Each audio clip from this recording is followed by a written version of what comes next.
Good evening. Hey, I didn't call you up. Just calling you. I wanted to give you the special intro. Welcome to Surf at the Bar, everybody. Thanks for coming out. Did anybody get a chance to watch the Vans Triple Crown today and see that young Aussie win? Round of applause for Adam Melling. That was awesome. We got a great legend from Australia here tonight, Mr. Gary Elkerton, also known as Kong. Kong has come all the way from Australia, just flew in this morning. Don't know if you even got a nap yet, but he's here to talk stories. So make him feel comfortable. Let's take a seat. You can have this one. We on? Awesome. You're on. So I don't know about you guys, but when I was a young kid growing up in my surfing childhood in Australia, you and Tom Carroll and Chappie Jennings and the gang were the inspiration for my group. And it was like larger-than-life heroes on the screen, seeing you guys. And it wasn't like today where you could tune into a live webcast somewhere around the world. You had to wait for that movie to come to town. So to see you sitting here in the flesh back in Hawaii, so cool. And it's been 7 or 8 years for you? Yeah, it's been quite a while. Place has changed a lot, actually. But I think I was talking to you today, our first trip when we come over, it was quite weird because we used to spend about 4 months here. It was funny, me and Chappie would come over in October and we'd wait till we saw some cyclones erupting on the east coast of Australia and then we'd fly home, and that was around January. So we used to spend a lot of time here on the North Shore, and right here, dollar tacos. We survived 3 winters on dollar tacos here. It was great. Well, Gary, you're a very storied Australian. You have won many, many titles during your career. But most relevant right now, I guess, you're a 2-time Vans Triple Crown champion. You're here with us to celebrate 30 years this year. And you're also one of only 2 people who have their name on the honour roll of all 3 Triple Crown events. Can you tell us a little bit about your introduction to Hawaii, because you've told me you did put the time in before competing, and it's so different to how people compete today. Yeah, it's quite different now. I had this idea when I was a bit younger that I wanted to, quite a bit younger, I just wanted to surf Hawaii, and for many years before I competed. So I'd been coming to Hawaii for 6 years before I competed in my first event. My first event, I think, was could have been that Billabong event against Mark Richards, that big famous day at Waimea Bay that people were running for their cars. So I had I put in a real lot of time for Hawaii, and it paid off in the end. Yeah, big time. What makes it one of your favourite places? Because I know it's very close to your heart. Well, because it's so challenging. There's only a few people in the world that, Sunset was really my spot, even though I did win at Pipe, at Big Pipe. Sunset is still probably the most demanding wave on the planet. People underestimate it a lot, and so I put in hours and hours and hours and hours of time, underwater time too, looking at coconut trees underwater, till I got it right. Yeah. Well, you grew up on the water in Australia. Gary's from the northeast part of Australia and grew up in a family that worked on a shrimp trawler, or a prawn trawler if you're from Australia. Thank you, Jodie. Shrimp. So how did that play into... Did you find waves while you were out there travelling around trawling for prawns, or how did you make the transition from the deep blue sea to the coast? Oh, I had a very unique upbringing, and probably a lot of guys don't know, but I've just released my biography that's just come out in Australia a month ago, and this has got some... the first quarter of that's my mother and father talking about growing up on a prawn trawler. That's how I grew up for about 10 years. I never really went to school, and that was an amazing time for me because I had the opportunity to surf a lot of outer reefs, especially the bottom half of the barrier reef, and we're working out of a place called Mooloolaba. So there's a few islands off there. One of them's Stradbroke, Moreton, Double Island, Fraser Island, and I would surf hours and hours on end out there when I was growing up, which was just, I didn't even think about them, but it was just an amazing privilege, you know, to do that. Yeah. How old were you when you got your first surfboard? I started very late surfing because I'm a motocross head. I still am. Could have went either way in my life. I could have really went into supercross and motocross, but I went surfing. So I started surfing. I got my first board when I was about 11, 12 years old. Yeah. Yeah, that is late. And did you fall into the dangerous company of Tom Carroll and Chappie Jennings early on?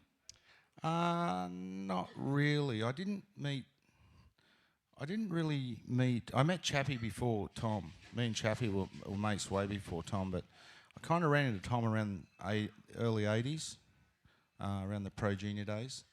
And, you know, it really happened fast for me. Like I think just from growing up on the ocean and that boat thing gave me a lot, especially about Hawaiian sunset, you know, because I was going over some massive waves in that prawn trawler with my dad because he was kind of like me, pretty hardcore and not scared. And you got to imagine too that on the east coast of Australia we've got big rock walls. These guys call them groins, I think, and they built these big walls at the river mouth so the boats could get across. And my dad was just charging those bars on his 60-foot prawn trawler. So it was just an amazing time for me because it happened so quickly. You know, I started surfing at 11. You know, at 16, I was Sunshine Coast Open and Junior Champion the first year, Open and Junior Champion the next year, 4 times Queensland Champion, Australian Champion, Pro Junior, and it all happened before I was 18 years old. So I was thrown into the scene very quickly. Without having gone to school and with the socialisation of that, just coming from the ocean and sort of a quiet environment out there, coming into being a successful surfer right at the beginning of the real professional surfing boom, was it kind of 0 to 100 all too soon? Well, there's a lot of famous people in the world didn't go to school. I'm not putting that down. I'm saying you didn't come from the masses and suddenly you find yourself in the middle of it all. Yeah, I kind of, my astrology, I'm a Leo dragon, right? So this is my, I think, 4th or 5th dragon year. So I'm a bit of a leader. I like that sort of limelight stuff. But you got to work hard to get there as well. So the Mad Wax days, remember those? Has anyone in here, maybe it's just an Australian thing, but has anyone ever seen the film Mad Wax? It's the craziest thing you've ever seen. If you can find a copy of it, get it. But as a kid, we used to play around on the beach because there's a scene in it with the crazy Ross Clark Jones. And basically these guys stumble upon a magic recipe for wax. And they find out that when they're waxing their board up with this wax, they can basically decide to go anywhere in the world and surf perfect waves. And didn't they go to Kong's Island? Were you there? Well, I think before that movie, there was a movie called Kong's Island that was actually the first Super 8 movie to go onto VHS. And we had the opening at the Sydney Opera House for that movie. And we were like rock stars. And I was still only 17, I think. And then Mad Wax come along, and they're still just cult videos or DVDs now in Australia. But it was quite funny. I was at the Quicksilver Pro this year, and I went in to urinate, and the men's have a kind of a sheep trough, they call it over there, and they put all this smelly stuff at the bottom, and it was in a triangle, right? And it was the same colour as the Mad Wax. And this guy's come in and I'm having a leak and he nudges me and he goes, I want to go to Hawaii, man. And I was like, yeah, you're off your head, buddy. And that was the line all of us kids used to do. I want to go to Hawaii. Well, I have to just confess here, because Gary didn't arrive to the North Shore until 2 o'clock today, and a lot of that was because he decided to come in with 100 books under his arm and the customs hoisted him to the side. I didn't even get a chance to read the book, so this is new for me too. And Jodie. Come on, you haven't got much to do. A little bit busy today. You don't do much, But do you? I did want to hear a little bit more about just your experience of the Pro Tour, because I kind of missed your era a little bit. I was learning to surf, and then by the time I got into the job, I was into the next role of guys. But you guys filled a very important role in surfing, taking the sport to a lot of new locations. I know you went to G-Land, you won there, you were all over Indonesia, through Europe. So what was it like back then? You didn't have all the money, but you had the very beginning of that big wave that took surfing around the world. How was that? Well, I think we have to thank the guys before us. You know, Rabbit, Sean, Emma, all those guys. You know, we just basically pushed the system to change, to try to go to better waves. You know, the Dream Tour, what they have now, is just, that was on our mind then. We were talking about it. So, you know, it was exciting times. The thing that really sticks out for me, that, you know, if you couldn't compete in Hawaii, you were nobody. That was basically the bottom line. If you were a young kid coming to Hawaii, and basically it was like this: if Sunset Beach or Waimea or Pipe was out of control, third reef, absolutely horrifying, and there's no one out and the local guys are sitting on the beach, you grab your board and walk past at them, give them a wink and paddle out. That's how you did it. And I swear that's what the Aussies did, you know, and I had that embedded in me really early on with Rabbit and MR and Simon and those guys. And I made a point about Hawaii that I was going to do everything and surf anything that was thrown at me, especially at sunset. And a little story about sunset. You know, I was quite lucky. I had some good people behind me, and one of the guys was a guy called Derek Donor, and he taught me and showed me some lineups there that were priceless. They're not there anymore. I looked up on the hill, somebody cut them down and put a house there. So quite devastated about that. But I had this thing about paddling out at sunset at dark. I would get to the beach half an hour before light, and I would paddle out from Sunset Point where the little water thing comes out there. And my mate Mickey Nilsson used to live at the front house there, and I used to get down there, park my car, paddle out at dark, right around just in front of Val's, and I could kind of read how big it was. And I'd get out into the channel. I'd have a couple of lights I could line up off that I knew I was completely out of the west swell. And I would sit there till my eyes kind of got right. And then I would paddle in and catch the first 3 waves before anyone got out. I wouldn't do it now. I thought about driving in. I think, no, that's crazy. I wouldn't do that. But, yeah, listen, the whole tour thing for me was insane, you know, and I did win all over the world, and I had great times, and we saw the tour really growing, and the evolution of surfing was just changing so quickly. And, you know, I look today and just go, wow, you know. But, you know, I thank the guys before me to show us some ideas where it had to go, and I would say Kelly and Parko and those guys would say the same about us. We've seen, probably most of us have seen Busting Down the Door. So you're talking about Rabbit and Sean and those guys before you. How did you come to Hawaii just, you know, less than a decade after that all went down, and then ingrain yourself with locals here? Because I know that the Hawaiians have always been very embracing of you and have helped you a lot over the years. Well, like I said, I didn't come here with any threat to the Hawaiians. Not then anyway. But I tell you what, on that 6th year when I put on that contest singlet and I paddled out at Waimea Bay, I had a big target on my back. And, you know, we had some heavy things go down in the water. It's quite funny, we're all mates now, the Ho dynasty, you know, my nemesis is over here.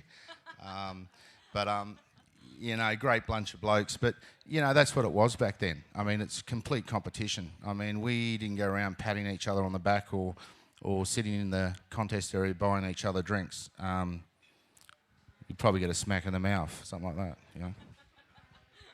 And you had some tough world titles. You were runner-up 3 times to the world title, and at least 1, if not 2 of those were lost at Pipeline.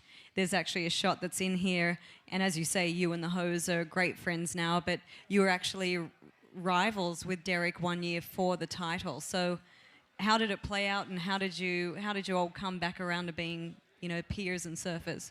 Well, I think that's what great competitors are, you know. What happened with that thing at Pipe with Michael was, which is written very well in the book there, is that I was the first non-Hawaiian to win a Triple Crown, and Derek had won 2, and then I won the next year the Triple Crown, so we had 2 apiece. And that year I was going for a world title, Derek wasn't, and we were both going for our 3rd Triple Crown. The Hawaiians did not, God love them, love yous, did not want me to win that 3rd Triple Crown. So, you know, they pulled out all the shots. It probably would have happened the same in Australia, you know, but, you know, they did it. It happened. It's pretty cool that we're celebrating 30 years of it now, and in a lot of ways the intensity and the pride and the desire that goes into winning a Triple Crown over 30 years has not faded. You haven't been here for 8 years, and you said when you arrived today the buzz is still there. So can you tell us what you felt arriving to the North Shore today to that? Well, you know, I think, you know, there's probably a little round of applause here because, you know, Randy and Bernie and Jody, without those 3 people, the Triple Crown wouldn't be what it is today. You know, it's a big mechanical thing that has to run here, and it takes a long time to set up. There's a lot of logistics.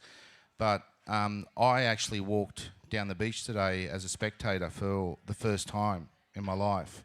And, you know, I've taken my competitive gloves off a long time ago, so I look at it a lot differently now. And geez, it must be a buzz. I know what you guys are feeling now when you walk down the beach. It's because I didn't see that. I was like, yeah, I'm out there to win, right? But yeah, I just got emotional today. Yeah. There were a lot of people happy to see you. And Sunset, no one knows better than perhaps just a handful of you. You, Jeff Hackman, Barrick and Iapuni. There are a select few that come close to the Mr. Sunset title. But can you break down for those who have just become enamoured with Pipeline over the last decade or so, what is it about Sunset that makes it so special and so challenging and unique? Well, the thing is, it's mountains of water moving around. It's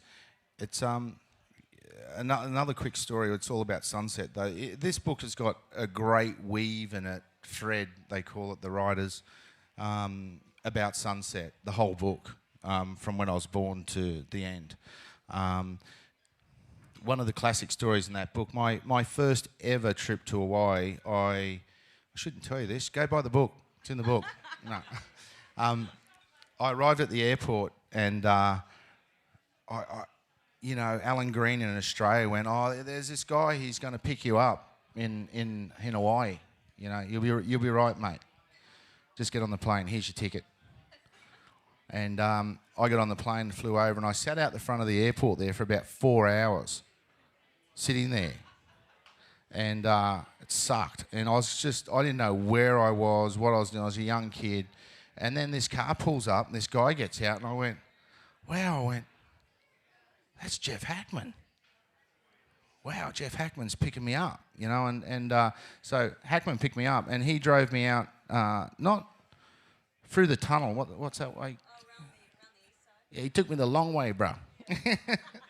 And come through the tunnel, but he was telling me about, I've never met him, you know, at that point. So and he's telling me about how he's heard all about me and how I'll be right at Sunset, and he's telling me all these stories about the lineups and go up the back and watch time sets from the west and the north and da-da-da. And then we come past the hospital there, and he goes, hey, bro, he goes, that place in there, you don't want to go in there either.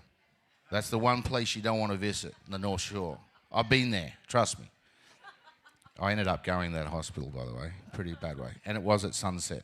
And it was kind of weird. I felt like that Jeff Hackman, who was Mr. Sunset at that time, actually handed me the key to the place.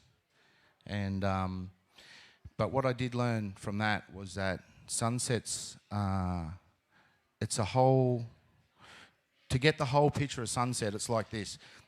I used to go up the back of Comsat Hill, and I would sit up there for hours, and I would time the west, how many west sets, and how much north, and how much every time there was a contest on I was surfing, because more west and the north, it pushes the peak in different ways. And then when I was in the water, I had my select lineups for those exact positions on the wave, and I study that day in, day out. I've still got that drawn in books at home that I used to save. And so it was it was like going to school. I didn't really go to school. That was a good school, that School of Sunset, I guess. It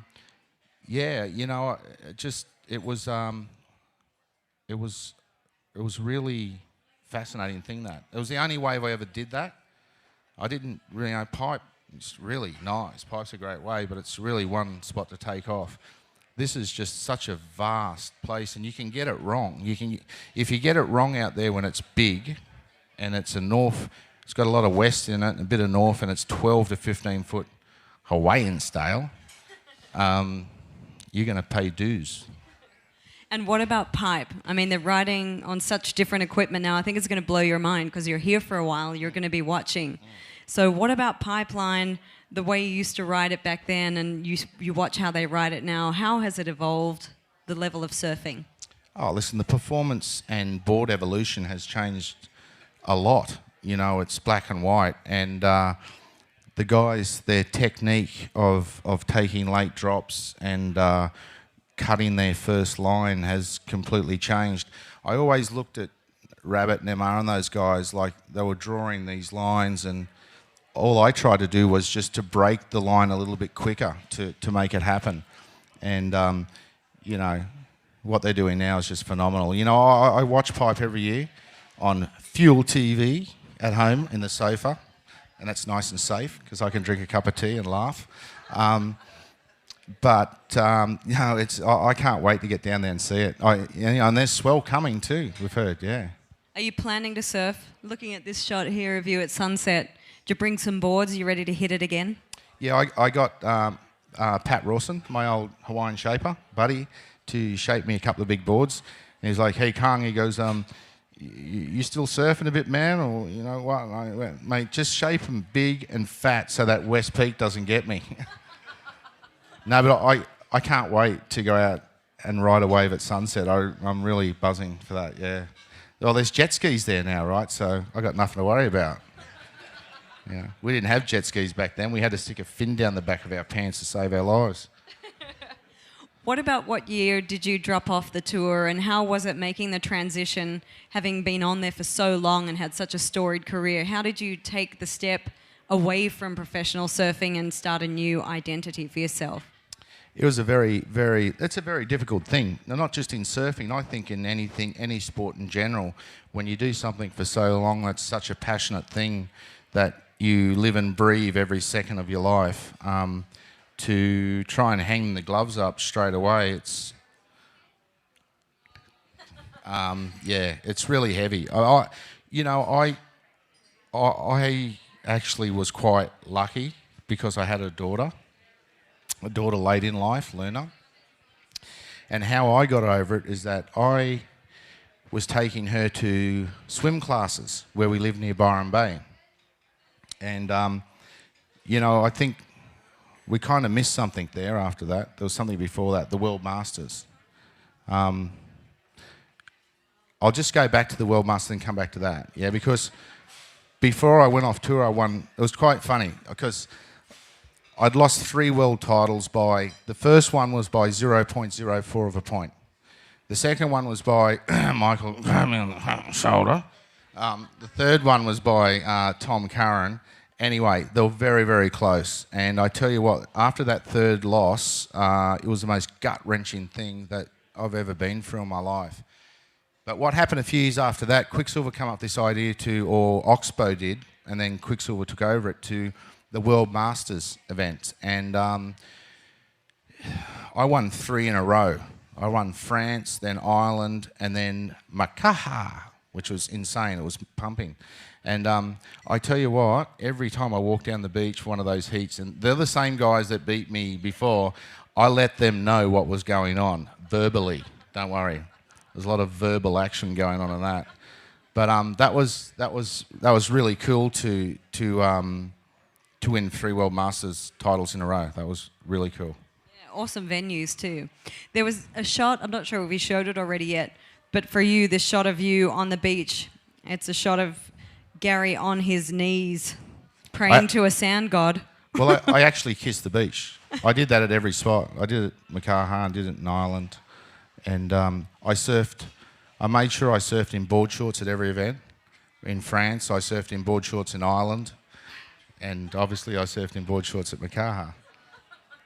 But what was going on there? You say that was... Oh, it was redemption time for me. It was, I think if that World Masters stuff didn't happen, I'd be still bleeding a bit inside, and it healed up a lot of the scar tissue.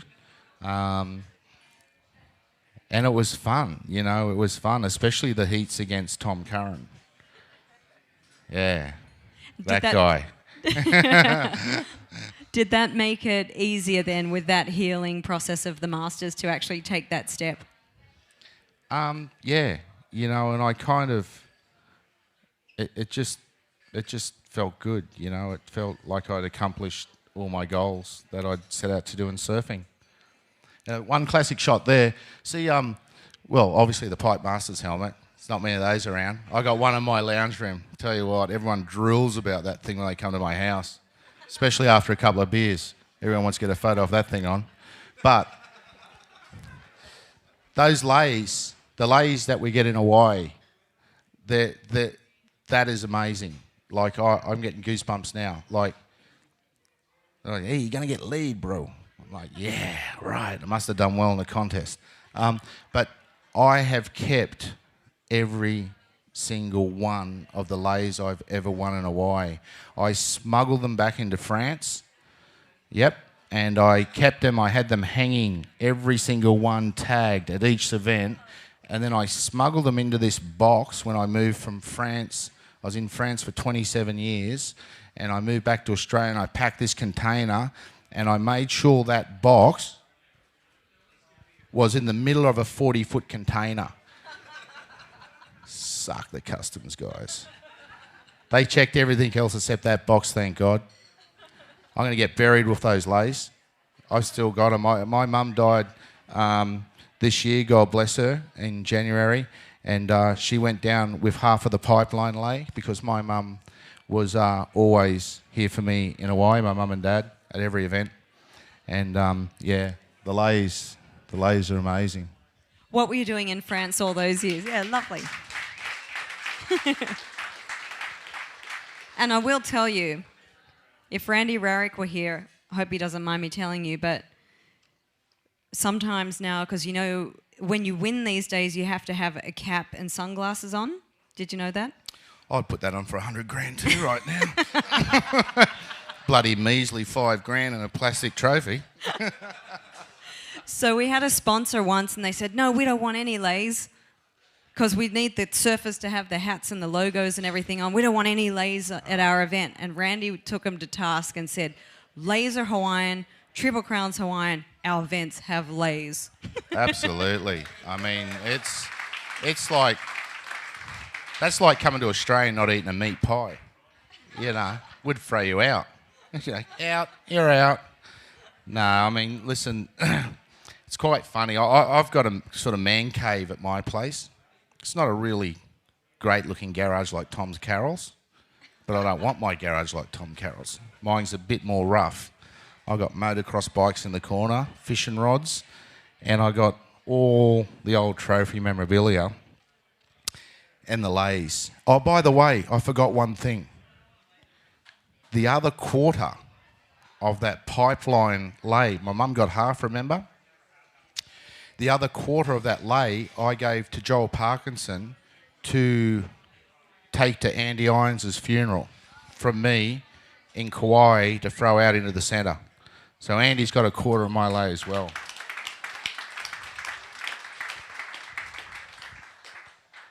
So what about France? What was going on there for a quarter of a century? Aussie women. No, listen. There's one thing I don't like about how the young kids are brought up these days. I'll be really honest about this. That I think they've been getting pushed too quick into professional surfing. I personally believe in what I did, and it's kind of, it's like growing a tree, But I did all the amateur stuff. I wanted to have a really, really, really good amateur background before I turned professional. And what happened in '82 is that I was online I had to surf in the Australian titles. I had to qualify in those Australian titles to compete against Tom Curran in the world titles at Duranbar at my beach. And I got hit by a surfboard once, and it hit me twice, and I got stitches, about 15 all in total, and I couldn't surf in the event, so I didn't qualify for that world amateur title, which I really wanted to smoke him at D-Bar. But anyway, I had to wait another 4 years. I think it's every 4 years. I think it's 4 years. So I waited another 4 years until I turned professional, and that was in California. It didn't work out for me. I think I got fourth, and I went straight from there to France. I turned professional. My first ever professional event was in France, and I fell in love with the place from the start. It is just, it's everywhere's changed in the world. There's more crowds. But France back then there was just nude people everywhere. Nude. I mean, it'd be like Sunset Beach to Rock Piles, and all the girls had no clothes on. How would you control yourself? Ridiculous. Trying to go surfing. Anyway, I love France. I hope that's not all you did for 25 years. What's wrong with that? We had Tom Carroll here last week, and one of the things that I asked him was if you could give John Florence a grain of advice at this point in time, what would it be? A young guy on the road to what seems to be a destiny of at least one world title. When you look at the guys now, new blood on the tour who are coming through, and you look back on your own career, what would be the sage words of advice you'd share? I reckon they got too many people talking to them. I think they have such an array of people around them telling them all different things, and they're not processing their own thoughts on competing. And I was a true believer that it's great to have managers and trainers and all those kind of things, but when you have people around you telling you all this BS, and it's like, man, it's like having flies on your shoulder half the time. Listen, geez, John's really good. Like he is without a doubt. Well, he's my favourite surfer right now in the world. He's an amazing kid.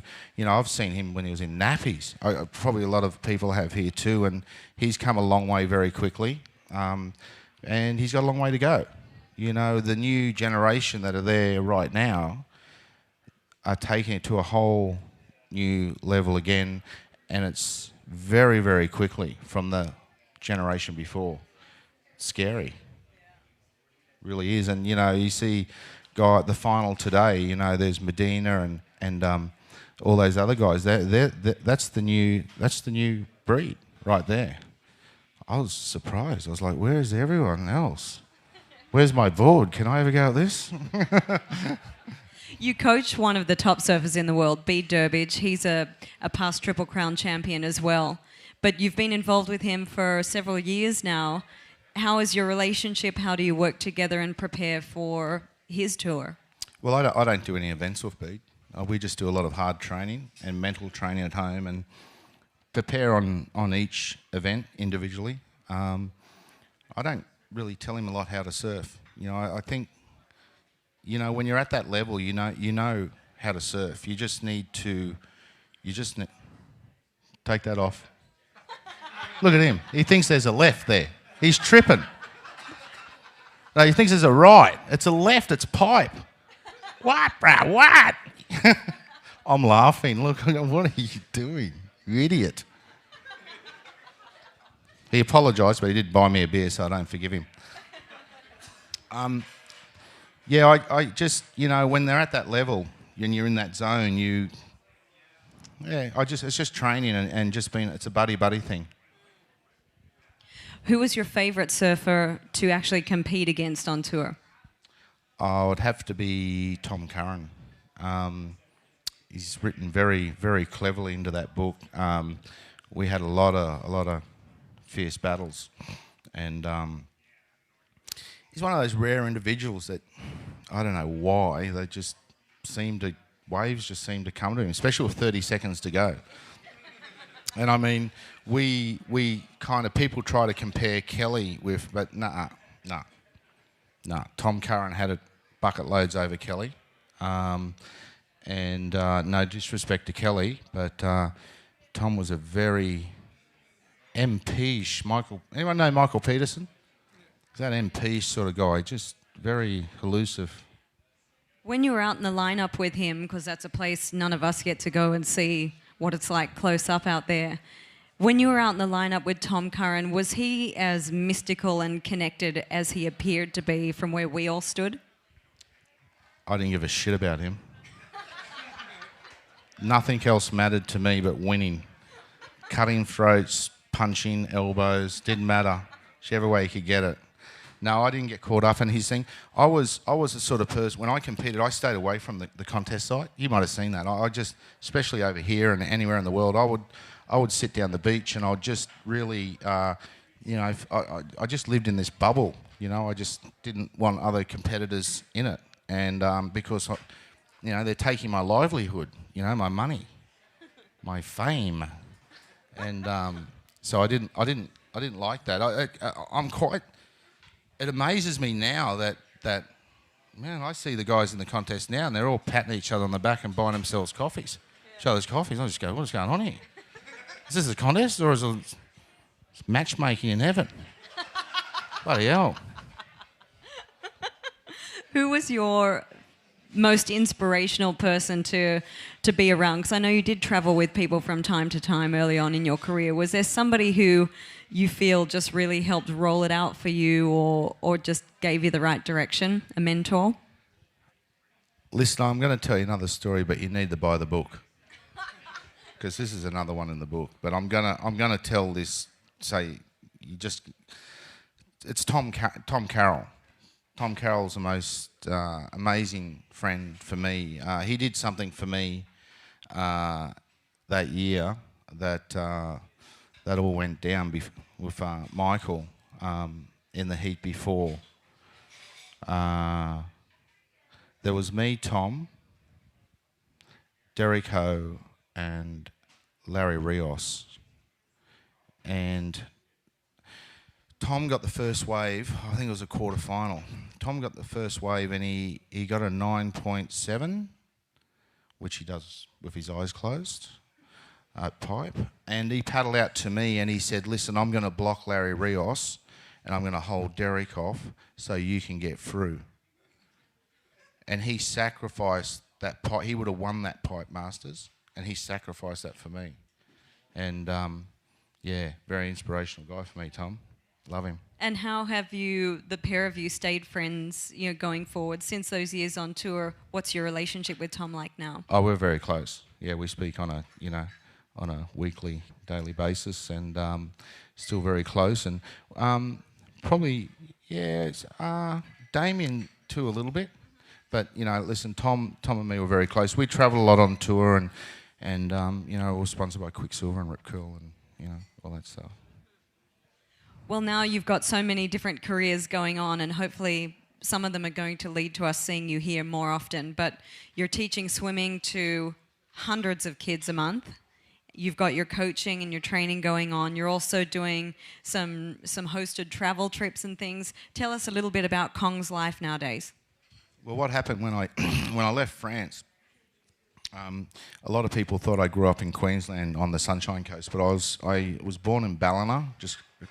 It's a town close to Byron Bay, So when I left France, I moved back there, and I had a daughter. She's now 7, a goofy footer. Damn it.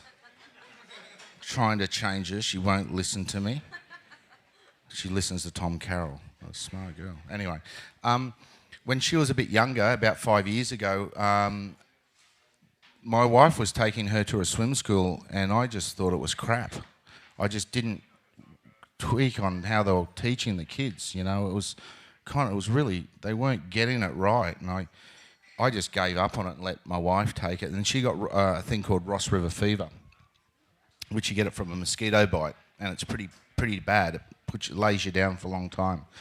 So I had to take my daughter to swim lessons, and this lady's name's Mutti. I hated Mutti. Anyway, I couldn't handle it, so I got out and I went back to a little place just near where I live called Billy Nudgel. And my mate owns all these warehouses, and he was moving out. And I said, listen, I'll take that warehouse. It's about 450 metres square. And I designed an indoor kids swimming centre, and we called it Kong for Kids Swim School. And the unique thing about Kong for Kids is that we only teach kids from 2 months old to 10 years old. And once they get to there, we take their families to the beach, and we give them a one-on-one lesson, as many as they want, about beach awareness, about the surf, the currents, the ocean. And I swim the kids in and out of rips with life jackets on and fins until we can take it all off, and they get the best of both worlds. Because in Australia we have a lot of drownings because kids learn to swim in pools and they don't learn how to swim in the ocean. So it's been an absolute blast for me.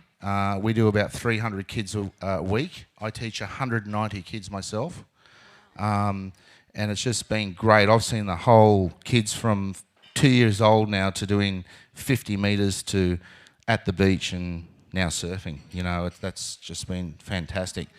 And thanks.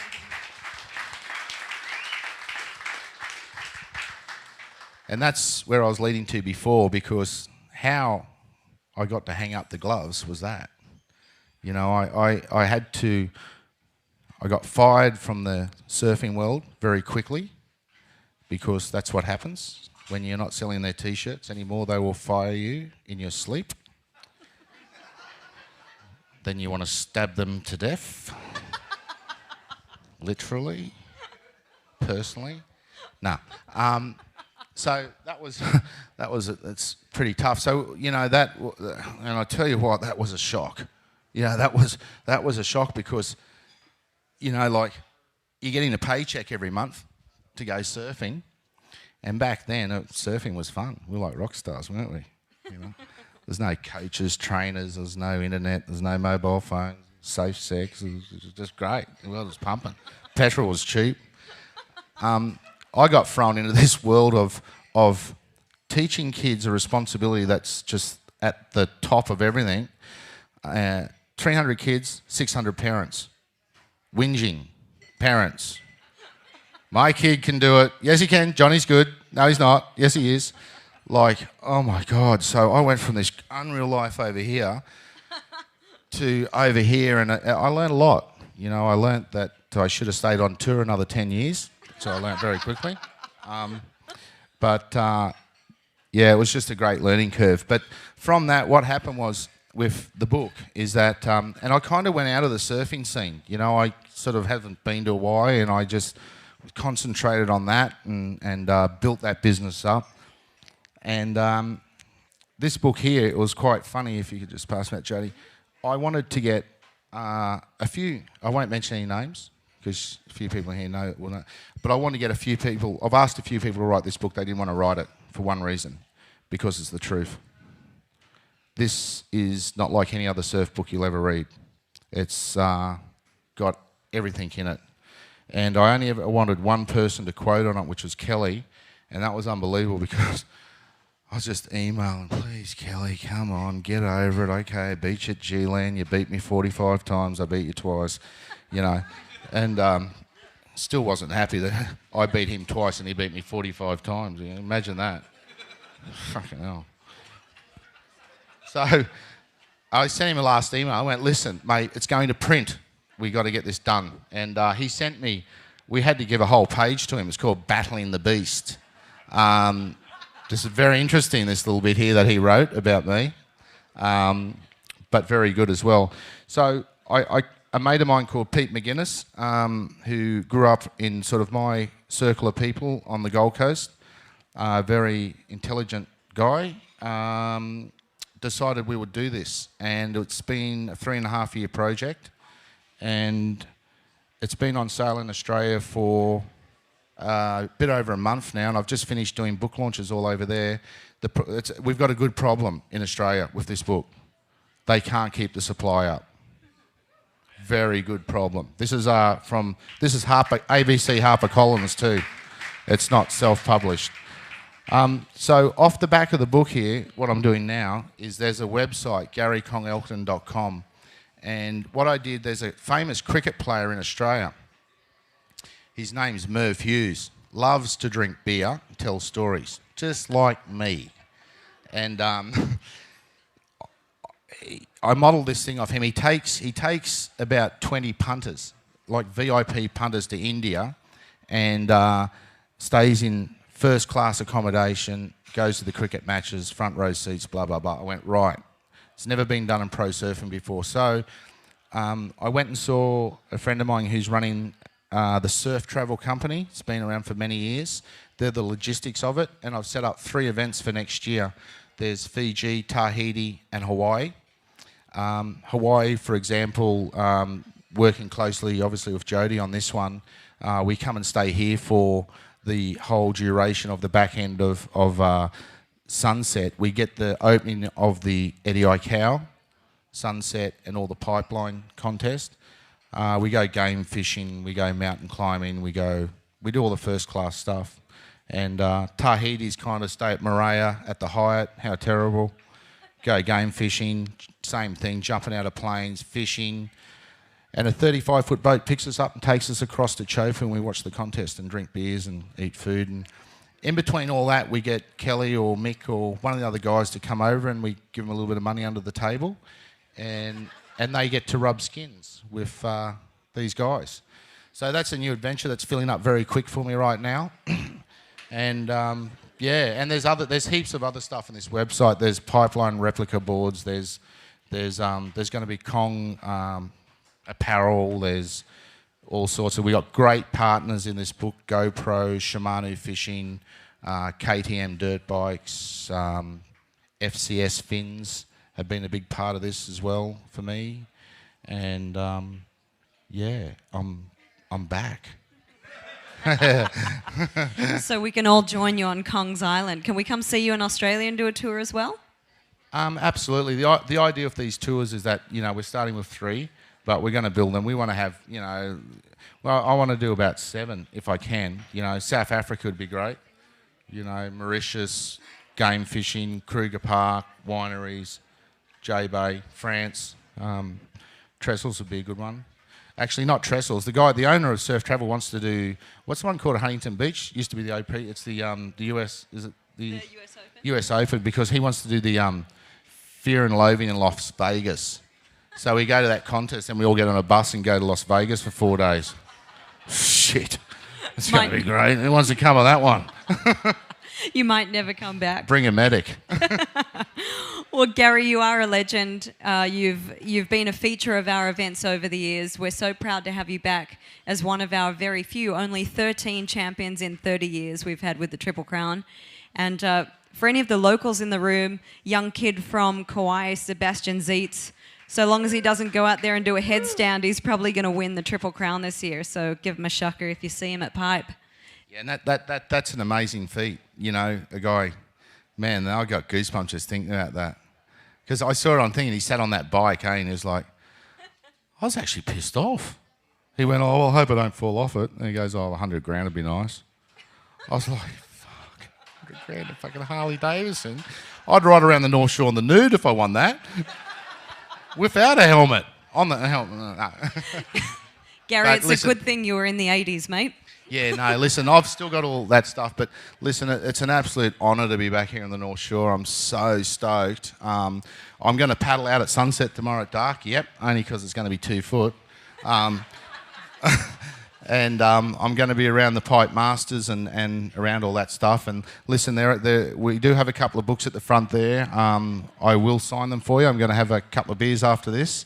And yeah, enjoy. And $5 is going to Yes. our charity partner for the whole winter of the Vans Triple Crown is the Malleola Foundation. Yay. And Woo. they use surfing and the ocean to help children with cystic fibrosis. It's taking off. There's a lot of wonderful people involved with that. And Gary is giving a share of the book sales to Malleola. Thank you. Yep. And as well, you know, I tell you what, wouldn't be happening without this lady. Big round of applause for this lady all the way. Woo! Oh, thanks, Gary. Thank you. Okay, so the good news is Gary is staying in the hotel, so you can buy him a beer and he doesn't have to walk too far. So come and say hi. That's Talk Story. Yeah, thanks. Thank you.